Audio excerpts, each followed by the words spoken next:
attendance and bullying. I would like to let everyone know that if you are in need of translation of English or Haitian Creole, feel free to click on the globe that is at the bottom of the screen, and I'm going to pass it over to Jose and Alexandra to introduce themselves. They're our interpreters for today.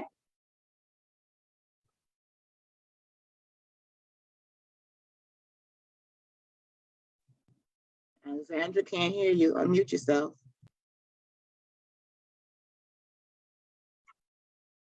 Alexandra, you're on the Haitian channel.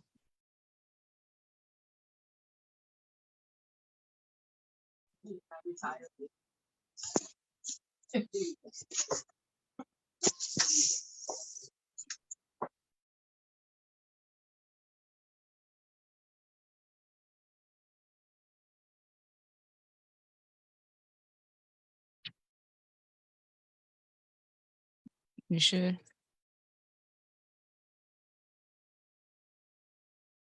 Alexandra, try clicking, when you click the globe, click original audio, interpretation off.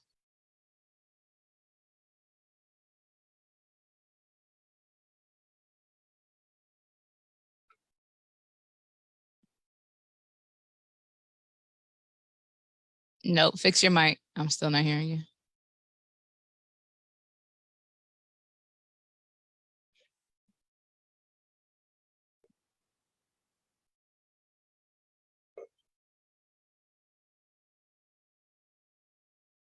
Mm-mm.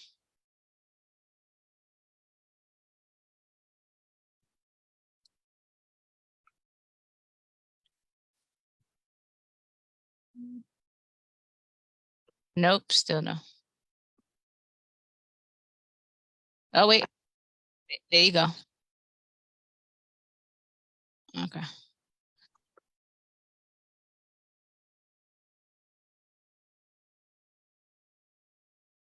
Okay. So if you could just, I guess.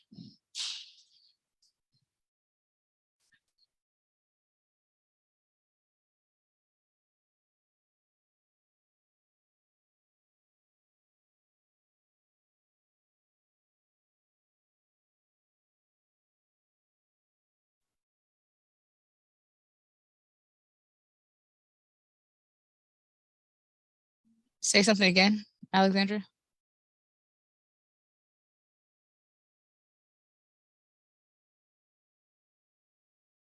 No, click the other, you're in, I think you're in the English room. Click the, say something.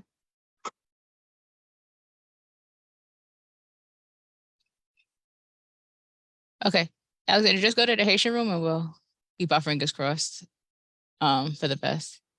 Jose? And sorry, Lameka. No problem.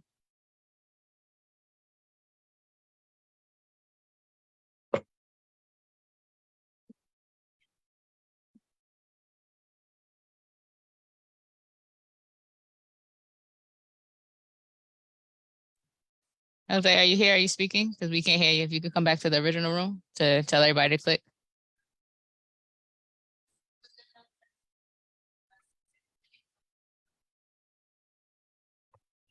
Well, actually, don't worry about it. Naomi, are you here? I'm sorry to bother you.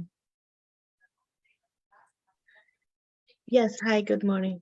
Hi, Naomi. Can you tell anyone who needs translation to click the globe and go into the Spanish room, please? Ok, buenos días a todos, los que hablan español. Hay interpretación en español, pueden ir al globito que dice interpretación y elegir su idioma, si sea inglés, español, estamos aquí. Y creo que también criollo, ¿no? Gracias. Thank you. Okay.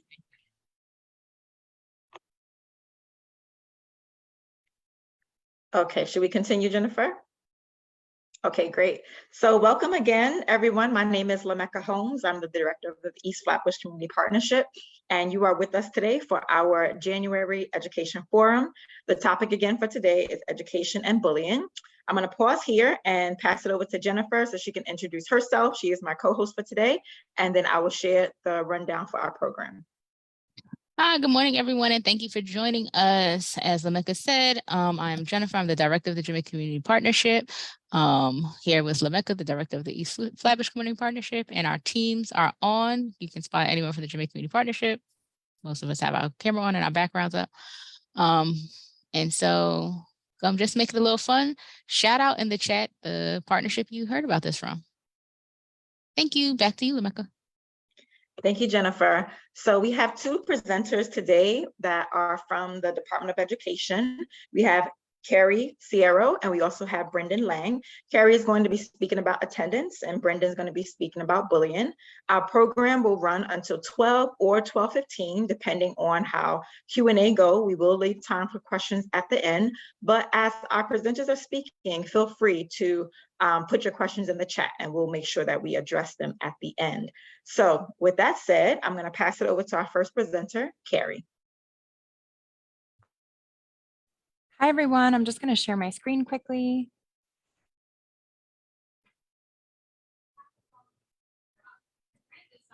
One second. Sorry. Were you able to see it when I shared my screen? And it was the full screen? Yes. Everything? Okay, great. I will do that again. Great. So as I said, my name is Carrie. I work on the central attendance team, and I'm going to talk to you today about attendance policy and some attendance questions that we have gotten. So the first thing is to review the attendance policy. So students are eligible. Oh, I am so sorry. So the definition of present during the 22-23 school year for in-person is if a student attends, so is physically present in the classroom or school learning environment at least one full instructional period during the day. Whether it varies how long the periods are, but if they're present for one full instructional period of the day, they are present in person. For remote,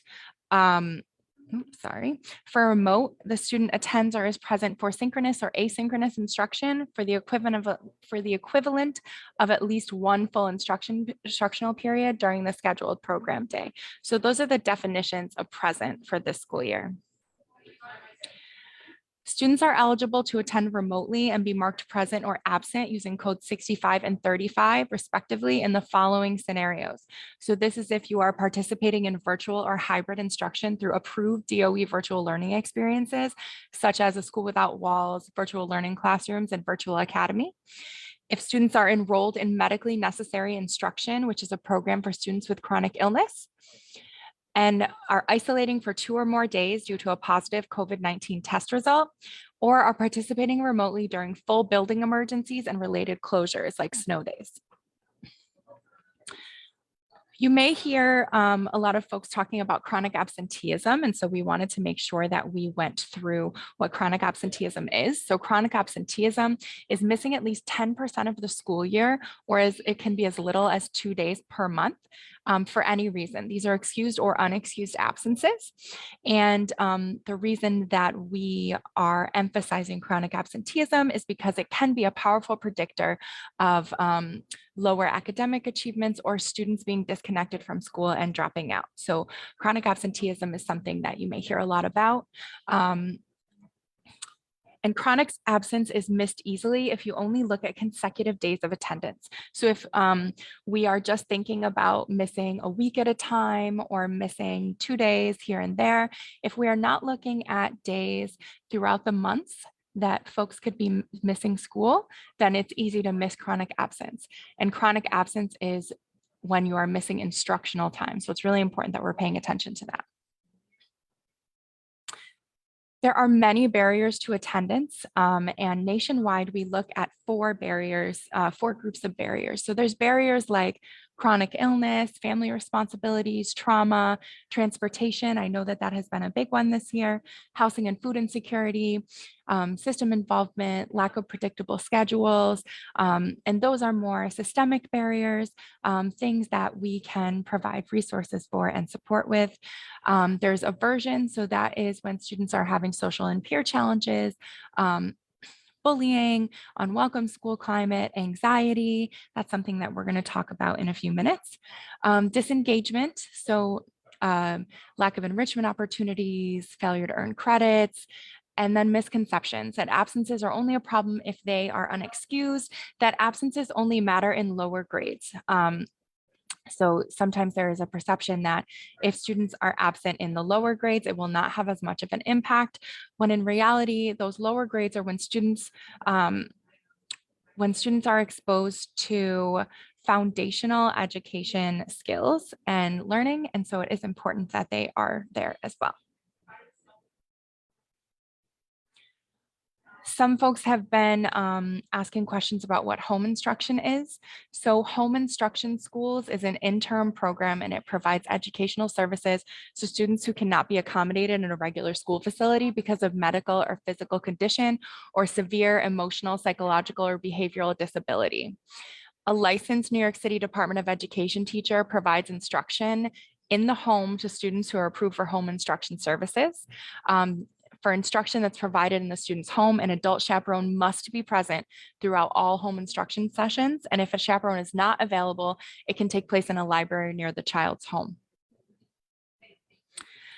I know that families have been asking questions about school refusal and different things that they can do to support their children with school refusal.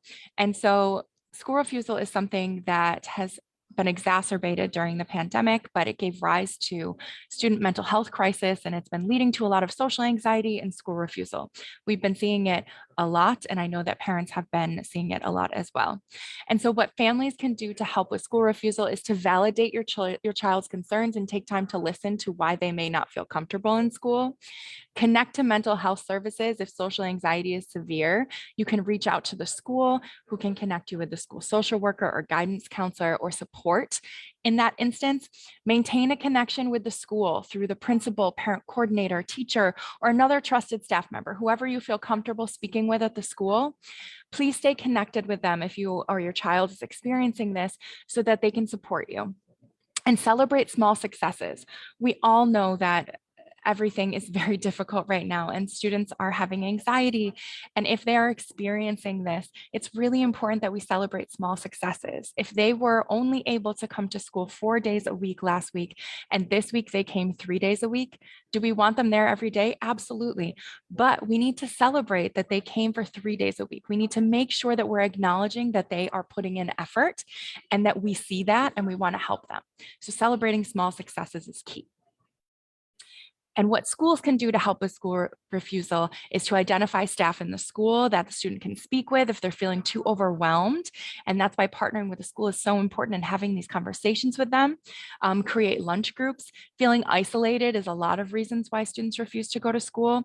So creating a lunch group or a classroom where students who feel this, who feel overwhelmed, have few friends, can have a positive place to go to lunch, can have a positive place to connect. Create referrals for external health or mental health supports for students who need additional support. Call families. Schools should be calling and making sure that they can get to the root of understanding that what causes school refusals, and identifying student interests, finding activities that engage students, making sure that we are consistently communicating with them about what interests them, and trying to find alternatives for activities that will help them in school. I'm going to turn it over quickly to my colleague from the Office of Safety and Youth Development to talk about educational neglect. Good morning, everyone. My name is Hannah. I am one of the supervisors of social workers and happy to be here. So educational neglect is something that we've been seeing rise recently. And so we would just want to bring some attention to start by saying that support is available in your school community. So if there are concerns, if there are barriers, we are here. We don't want to get to a place where calls are being made from the school. And so, of course, there's an obligation when children are not in the building and we are unaware of what's going on. State Central Registry calls are made when a child is not in school, and parents do hold an obligation to at least have a minimal degree of care to ensure that a child is in school. Again, I want to come into the space and really just reiterate that supports are available in your school communities to help you with resources, or if there's any barriers that are going on inside or outside of the home that we can help support, so that as State Central Registry calls are not made, and that we can continue to support our students and families within the school community. Carrie, Thank I'm gonna you. turn it back over, of Yes, course. thank you. Okay, now I'm going to turn it over to our other colleagues who are going to talk to you about respect for all. Thanks, Carrie. It's okay if you still work the PowerPoint? Yeah, Absolutely. appreciate it. Just let me know when you need me to move on. Yeah, we'll do. Good morning again, everybody. My name is Brendan Lang. I'm with the Office of Safety and Youth Development as well. Office of Safety and Youth Development, or OSID. For those of you that may not know, it's a division of the DOE that oversees things like counseling in schools and school mentoring, attendance, and what I'm going to talk to you today, the Respect for All program. So Respect for All is really the anti-bullying and anti-bias arm. Hi, DOE. Brendan. Can you hear me? I can, yeah. Yeah, I'm sorry. We have a request that if you all can like just slow down a little bit, and so the interpreters could just keep up. So, Yeah, sure. great. Thank you. So the Respect for All program, it's embedded in the Chancellor's regulations, a lot of the work we do. But really, I always point out that it can be distilled down, most of what we do, to the primary message that you see in front of you. And that is that all students deserve a safe, supportive school environment, free of bullying and bias-based behavior. It really is our contention, and it's pretty intuitive that we can't expect our students to learn or to concentrate on the content of a class, if they don't feel safe and supported while in the school. Next slide, please, Carrie. So bullying, kind of a difficult term to completely nail down a definition for. My experience, people's or families' understanding of bullying range from, everything that occurs with their child is bullying, to the other end of the spectrum where, some families think nothing is bullying, and all of these things that children are going through will just toughen them up. So you see in front of you some things that would classify an incident that occurs student to student in a school as bullying. There's always this imbalance of power, be it physical or social. And we always point out that this can be a perceived power imbalance. So maybe the stereotypical understanding of bullying is a physically bigger and more powerful student bullying a physically smaller or weaker student. But oftentimes we see that power imbalance has to do with popularity or socioeconomic status or things of that nature. And if this is happening, if this power imbalance exists in the minds of the ones participating in it, that's how it is. So it can be a perceived power imbalance, which makes it difficult sometimes for families or school staff to discern what's happening. Point out that bullying, some people have the misconception that bullying has to be a repeated series of events, and oftentimes it is, but bullying can also be a single standalone incident. Bullying, there's an intention on one side of doing harm to the other. We point out a lot, like during our presentations, if we were to say something or do something that's offensive, that wouldn't, we'd apologize, and that certainly is not our intention. Bullying, on the other hand, there is that intention to do harm.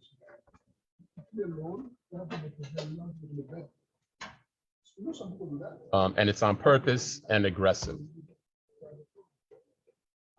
Next slide, please, Karen.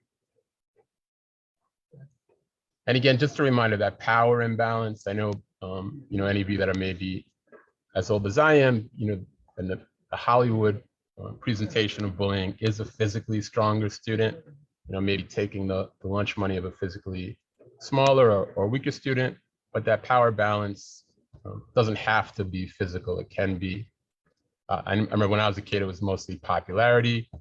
And we see bullying incidents citywide that many that do not involve a physical power imbalance. So looks can be deceiving. And again, this makes it harder for families and for school staff as well to to discern when bullying is happening in their schools or with their children.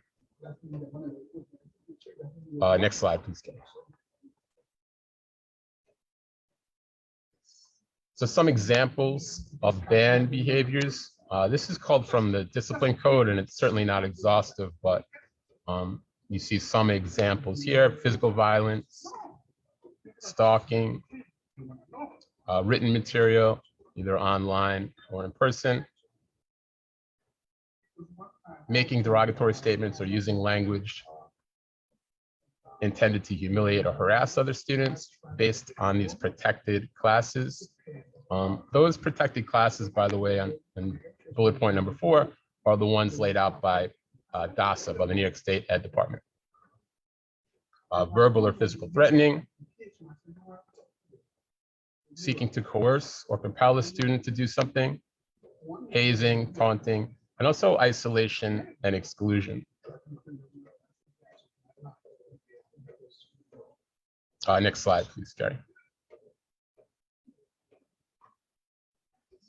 So something that might be helpful, I know I taught for a while in a high school in South Brooklyn, and they had something very similar to this in their guidance suite. So the counselors or the staff could sit down with students and families regarding specific incidents and discuss or see if this incident was actually bias-based bullying or harassment, or was this conflict? Conflict, while not fun to experience, is really a healthier part of growing up and different than bullying. So you see on the left what might constitute an incident as being normal peer conflict, equal power. There is no power imbalance that we just spoke about. Whereas in bullying or incidents of bullying and harassment, there is this power imbalance. Normal peer conflict happens occasionally. Bullying, while it can be a series of events or also one single incident, the intention, so again, normal peer conflict, it occurs naturally and within relationships where I'm sure we're all aware. Unintentionally, while bullying is more purposeful. In normal peer conflict, the emotional reaction is generally equal. Both sides are upset. If you've ever been in an argument or a disagreement with someone you have a relationship with. Bullying, it's a strong emotional reaction, generally fear from the student who's being targeted, and either no emotional reaction or even like a positive emotional reaction on the part of the student doing the bullying. Maybe they're getting a sense of power, or they're getting attention from engaging in the bullying behavior. Normal peer conflict, generally not trying to get something, and bullying harassment may include, although it doesn't have to, getting material things. Again, that stereotypical example of bullying where the bully is coercing the student they're bullying into giving them their lunch money or something of value. And then lastly, with normal peer conflict, there's remorse. I'm sure we've all been in arguments or disagreements where we feel bad afterwards. In incidents of bullying or harassment, there is no remorse. And again, the student engaging in the bullying, not only might they not feel remorseful, but they might, get some sense of elation from it.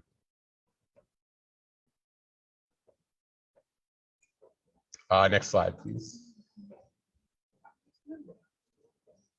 So how to address bullying and bias-based behavior.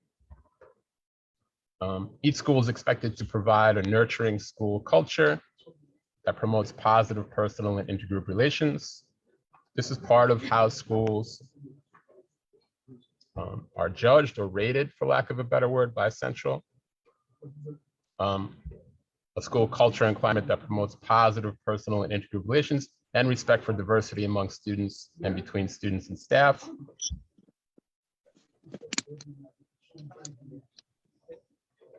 Oftentimes when we did these trainings in person, questions would arise about bullying between staff members, either from teacher to teacher or admin to teacher or any combination thereof. So Schools are expected to teach by example with how they treat one another.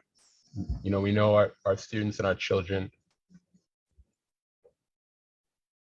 learn by example. Schools should provide all students with a supportive and safe environment in which to grow and thrive academically and socially. Again, back to that primary message that it really is unreasonable for us to expect students to do well academically if their more base physiological needs of safety are not being met. And we know oftentimes some of the pushback we get from schools is that we don't have time to do the social emotional stuff. You know, we really have to prepare these students for these standardized tests. But we know that the ability of students to learn and meet high academic standards and the school's ability to educate students are reduced when students engage in discrimination or harassment, bullying, or intimidating behavior towards other students. And conversely, we know students achieve better and do better academically when there aren't these bullying incidents throughout the school. Each school, by the way, should have a specific social emotional curriculum that they're using. So parents could ask, might be a question you could ask to your child's principal if you were concerned that maybe your school was not addressing social emotional learning. Next slide, please.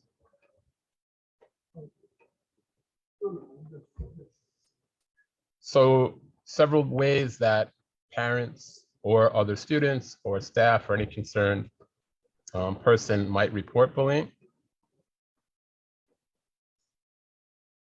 The best way, of course, is to report it in person. Each school in the DOE has a mandated point person to receive complaints of bullying. That person is the Respect for All liaison, and it's listed on the public-facing page of the DOE's website for each school. They also have a sexual harassment prevention liaison. But parents and students should know that they can report bullying to any adult at the building. Every adult at the school is a mandated reporter. So if this child has a better relationship with a coach or an administrator, or someone that works in the cafeteria or custodian, any adult at that school can receive complaints of bullying. And in turn, they should know how to, what to do when they do receive these reports. There's also an online bullying reporting portal. I'll show you what that looks like in a minute, where parents can report bullying directly.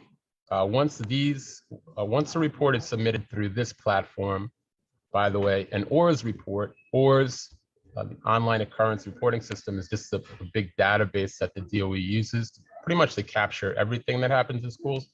So once a report is submitted through the online platform, it creates an ORS report for that individual school where the student attends. And then it's incumbent upon that school to follow up. Parents or anyone concerned, again, can also report through our inbox, respectforall@schools.nyc.gov. I'll share that again at the end of the presentation. It's a good catch-all really for any questions, not only just concerning bullying and SEL, but anything within the DOE. I mean, the DOE is a huge bureaucracy, so we're very diligent in monitoring that inbox. So any questions that we get that don't pertain to the work we do, we can add or we can forward to the people that do oversee that work. There's also a phone number that can be called Monday through Friday from 9 to 5, 718-935-2288. There's also a student and parent complaint reporting form. It's linked through this PowerPoint.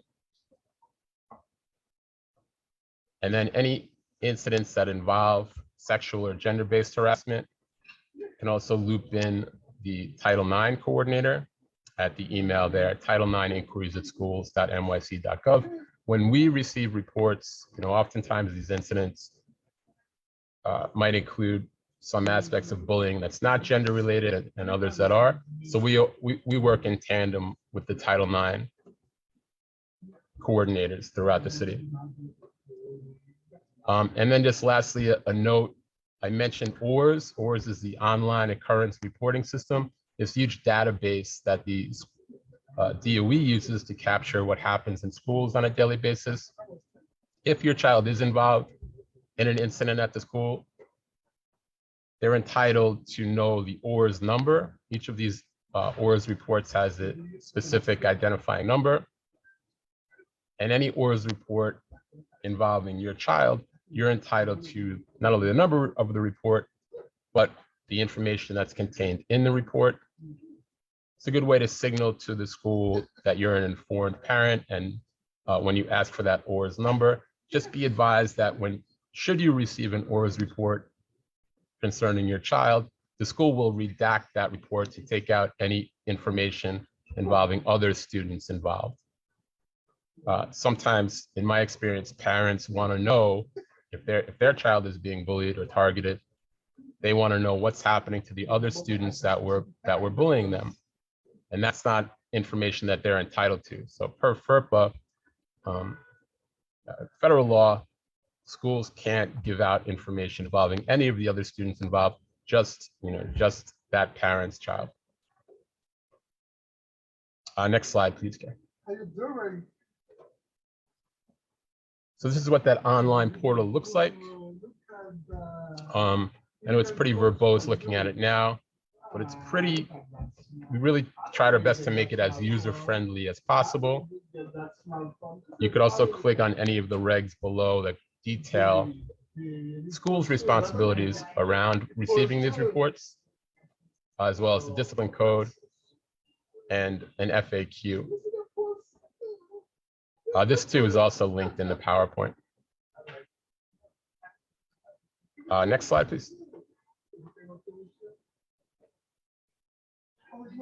So this is that FAQ that was linked. It's linked on that bullying reporting platform. A lot of questions that people might have the answers can be found therein. This is, you see the link there on the PowerPoint. So don't hesitate to reach out to Respect for All, but oftentimes the questions that people are asking, the answers could be found in this frequently asked questions document. Next, please, Kay.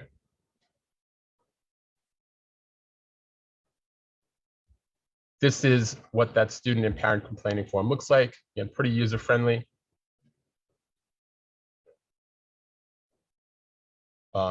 Next slide, I think that's pretty self-explanatory. So these posters should be displayed, per the regs have to be displayed throughout all New York City schools, all DOE schools. The one on the left is the Respect for All poster. The red circle on the bottom there, so each school, again, has to have a Respect for All liaison, a point person to receive bullying. That staff member's information should be written prominently on that poster. So all students should be aware, and all staff as well should be aware who that Respect for All liaison is, along with a room number and if feasible, a telephone number. But again, students should also know that they don't have to report bullying to that person, particularly in larger schools. It might be a staff member that the student doesn't know or is not familiar with or doesn't have a relationship with. So students should be aware that they can report bullying to any staff member. The other two posters there, Check and Respect and LGBTQ. The Check and Respect, where that red circle is, that would be where schools list the name of the sexual harassment prevention liaison.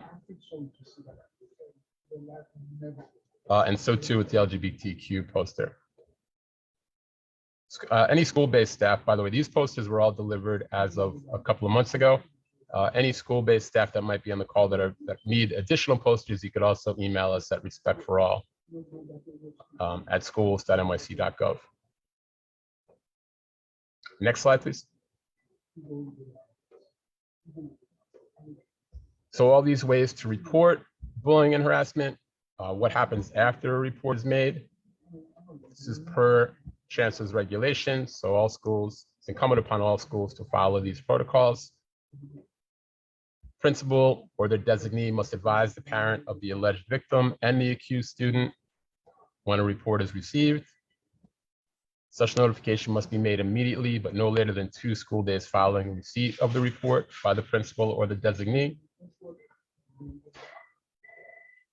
Chances Regulation A32 goes through the steps that schools need to follow when investigating to determine whether an incident is bullying or harassment and is a violation of the reg or not.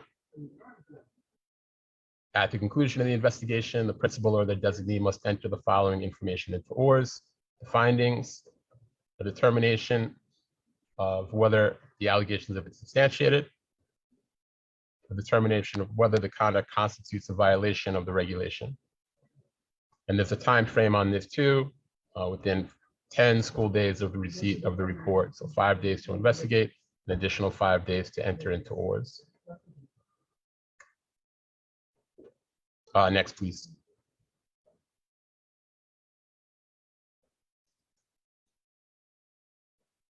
There's also a way for parents to request escalation staff assistance.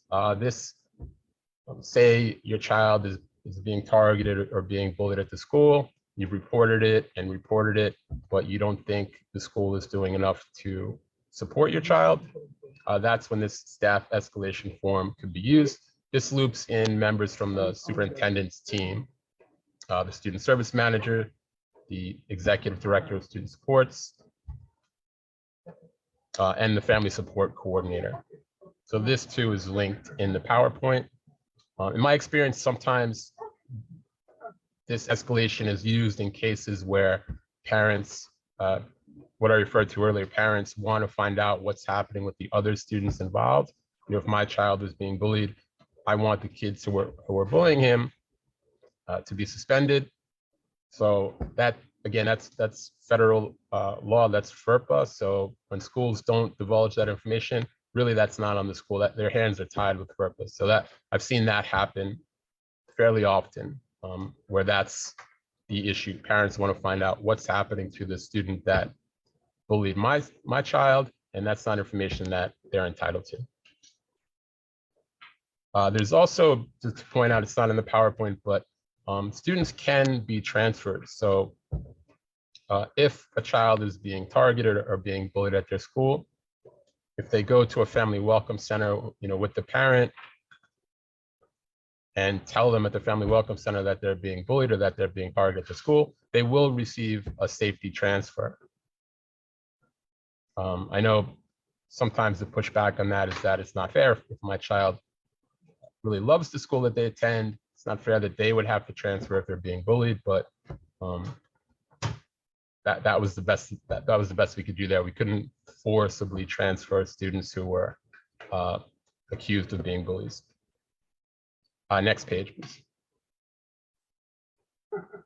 So cyberbullying, essentially cyberbullying is bullying that's done on using social media or done digitally or through the internet. Written discrimination, harassment, intimidation, and or bullying includes electronically transmitted communication and cyberbullying. Again, essentially bullying done through the internet or using electronic communication.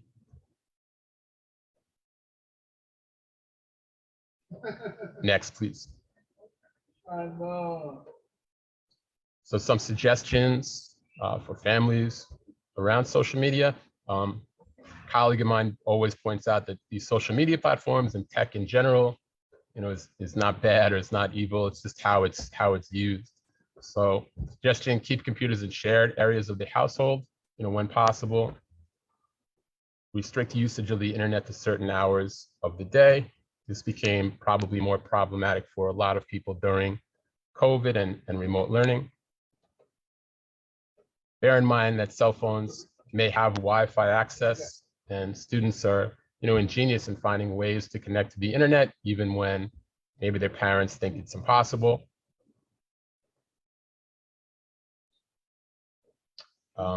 Some reminders: create a positive digital image, post responsibly, consider the consequences. There's more and more stories in the news about students who are accepted into colleges, and then when the college vets them or looks at their social media footprint, those college offers are rescinded, some very famously recently to high-end Division I schools. So it's important that our children know what they post online, even at the age of 12 or 13, before their brain is fully developed.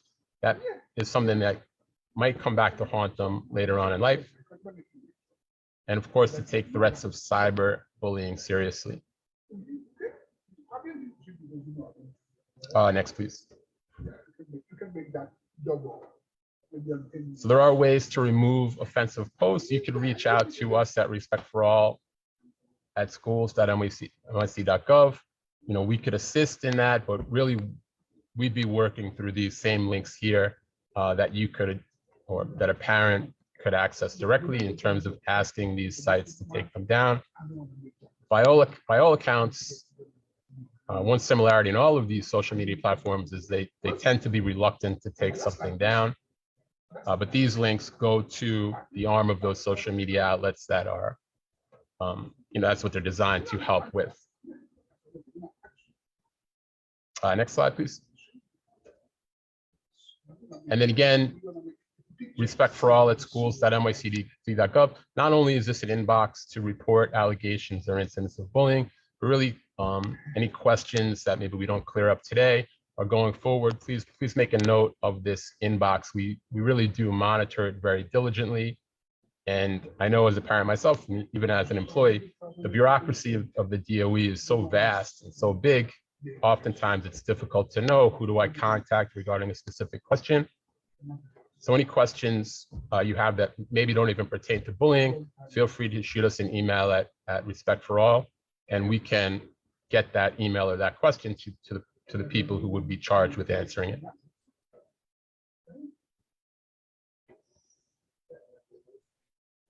Thank you. I think that's your last slide. Yeah, thanks.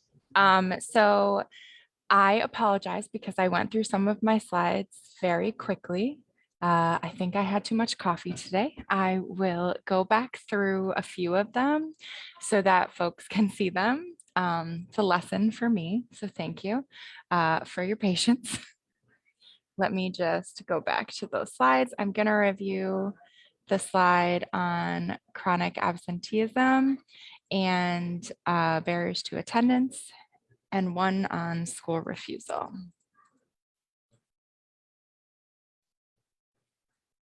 Sorry, just taking me 1 second to get there.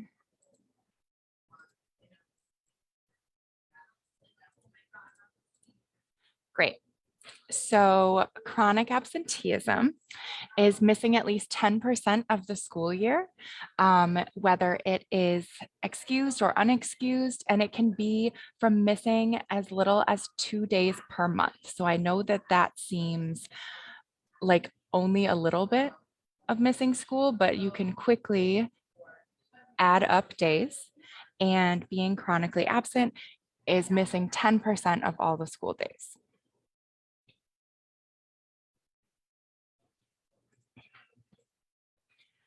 The next thing I want to review are the common barriers to attendance.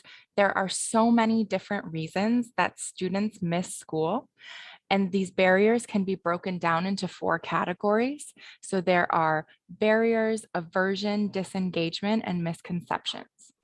So barriers are things like chronic and acute illnesses, trauma, transportation barriers, housing and food insecurity, system involvement, lack of predictable schedules for learning, and lack of access to technology. Those barriers are typically things that we can help with coordination with different agencies, or these are systemic barriers. Then there is aversion. So students that may be struggling academically or behaviorally, there may not be a welcoming school climate. They could face social or peer challenges and anxiety.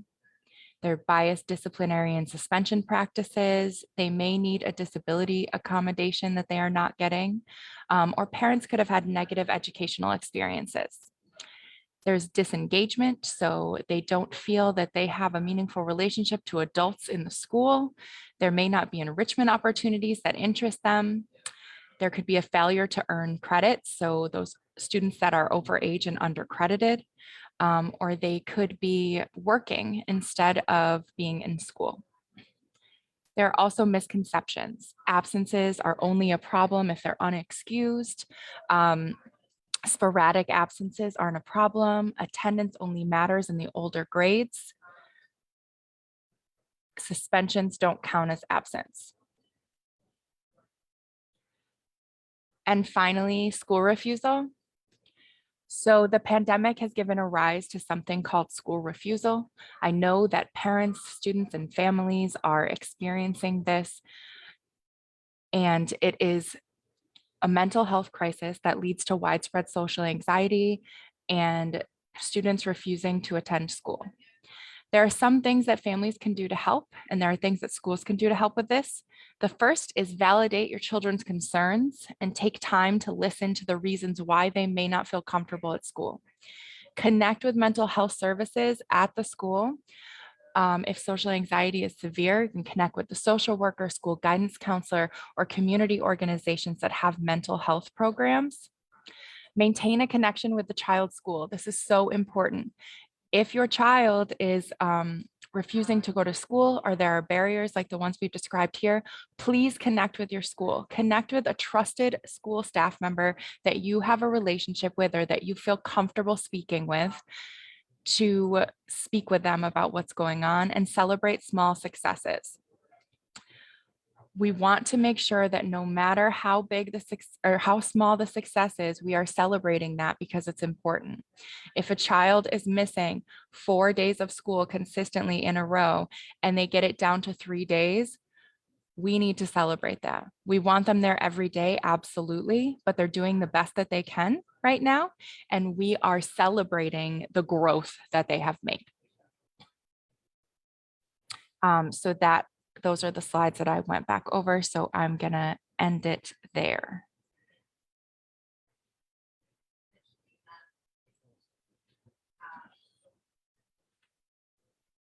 So am I turning it back over to Jennifer, or? I'll hop in and then I'll turn it back over to Lamecca. I only see one question in the chat, and that was, does the parent of the targeted child have to show proof of the bullying to get a safety transfer when they go to the family centers? Yeah, no, they don't. Used to be the case that that parents or students, if they wanted to get a safety transfer, to help them achieve that safety transfer, they'd have to get a police report or document it in some way. That's not the case. So if you go to a family welcome center and say that your child is being bullied, they want to transfer, they will receive a timely safety transfer, with the caveat that they might not go to the school. They may not be transferred to the school that they necessarily want to go to. They'll go to a school that has an empty seat. And any pushback you get on that from the family welcome center, you shouldn't. But should you receive any pushback from the family welcome center, please shoot me an email at respectforall@schools.nyc.gov. But family welcome centers are aware that allegations of bullying, of being bullied, those students should receive an automatic safety transfer without any documentation necessary.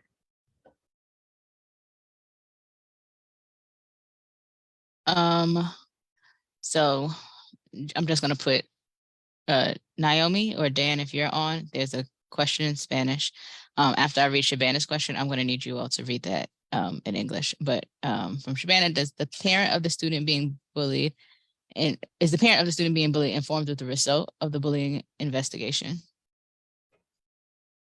They are, yep. Both the parent of the student, the aggressor, and the targeted student should receive in writing the result of the investigation. Great, thank you. Naomi or Dan, if you're here, your assistance is greatly appreciated.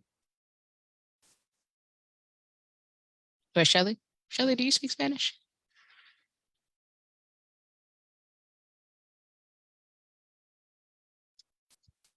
Any of my community partnership friends who speak Spanish, I'm tagging you in. Ayúdame, ayúdame.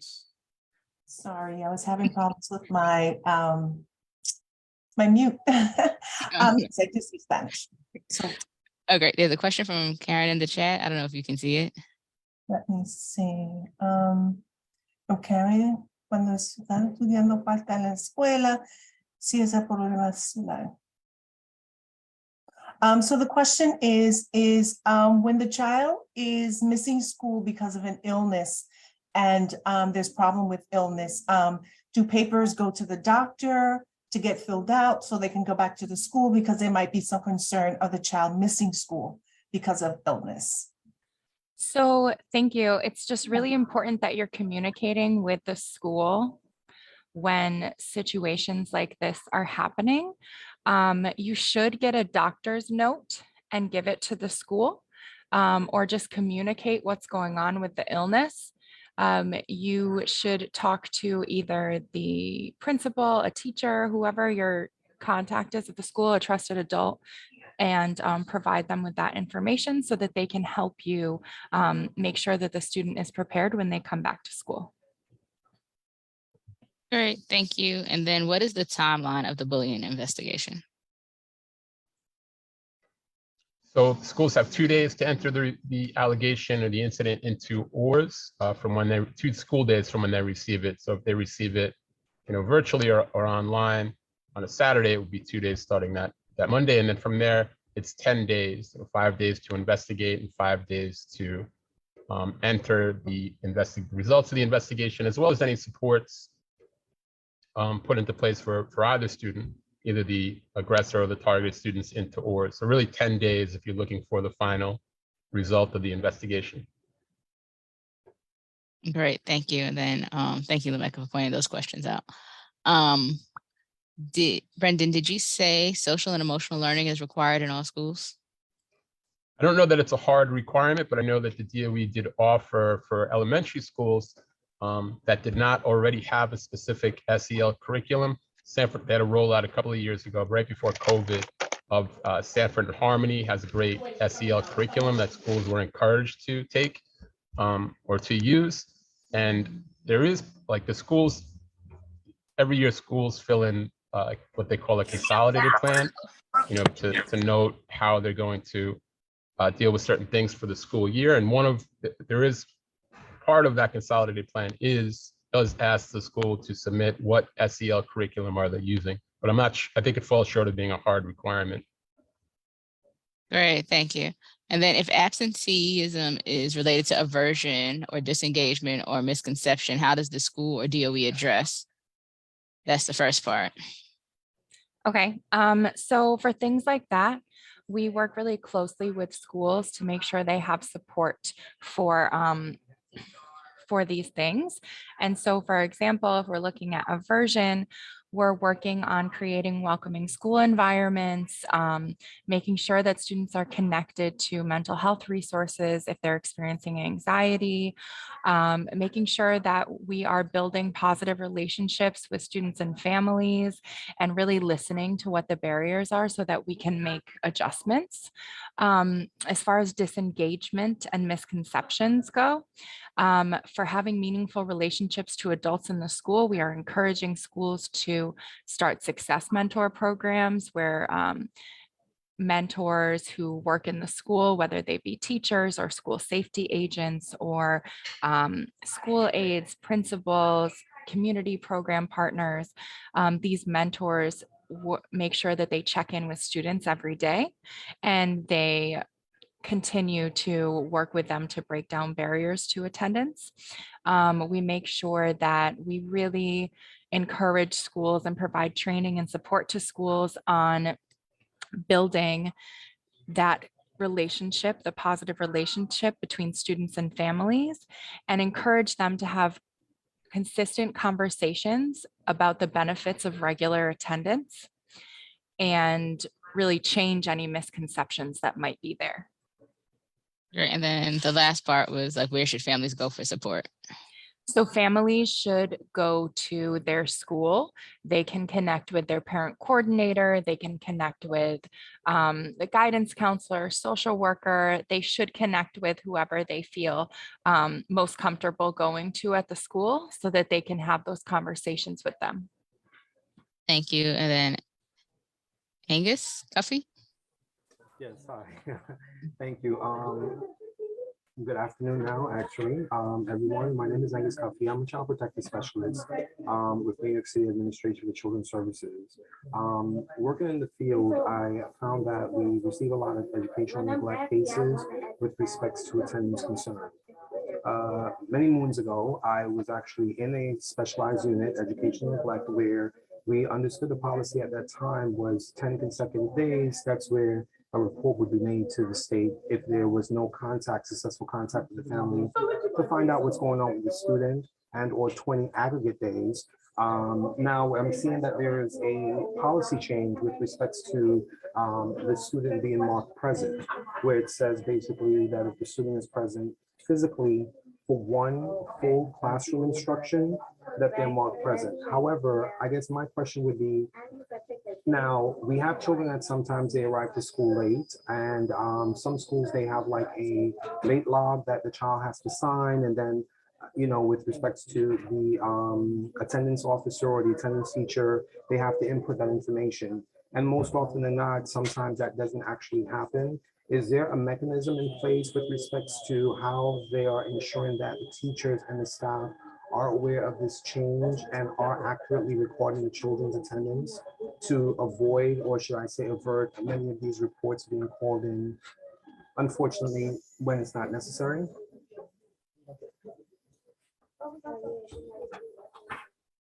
I'm sorry, I don't think I necessarily understand your question. So are you asking what is in place to mark students late or capture attendance? It's specifically to capture attendance for those students who may come in late, and I'm not sure how long it has been or if it's still in effect, but some schools, they have a late logbook where they would have the student, if they come in, they have to go, I guess, to the main office, and they have to sign a book stating at what time they came in. And then, of course, it's the attendance teacher or someone in the school has been designated to reflect that in their attendance. However, with this change in policy, with it only being, it says one full instruction period, is there a mechanism in place now with respects to the staff to ensure that this child, although they came late, is marked present for the day? Okay, so now I understand. So that necessarily wasn't a policy change. It was just a wording change. So it used to say present for 40 minutes or like 45 minutes, and we changed it to one full instructional period because not all schools have the same length of time for an instructional period. And so in addition to that, each school has their attendance systems in place. And so they have systems where they would capture lateness. So yes, some schools do have a late book. Some schools have late passes. Some schools have everyone report to one place when they're late. So every school has a system in place for that. Thank you. I'll definitely be reaching out to you because I don't want to take up too much of your time because I have some more interesting things to share about that. Okay. All right, Thank you. Okay, so I'm gonna just read these last couple of questions and that will be it. And then it's back over to Lameka. So the question was, there's a question about whether there are services given to the parents of the aggressor so they can appropriately address the situation. Yeah, so I mean, resources should be being put in place for both the aggressor and the targeted student. Regarding resources to the family, that would be an issue to deal with either the parent coordinator at the school or the family support coordinator for your specific, for the specific district. Okay, and then there's another question. Is there a standard DOE social and emotional learning program recommended for all schools, or does it vary according to the school? Yeah, it varies. I mean, a lot of schools have had specific SEL curriculums in place for years and years. Just that I know the Stanford Harmony curriculum, which is great, was offered to all schools free of charge. So schools didn't have to take that Stanford Harmony curriculum if they had already had a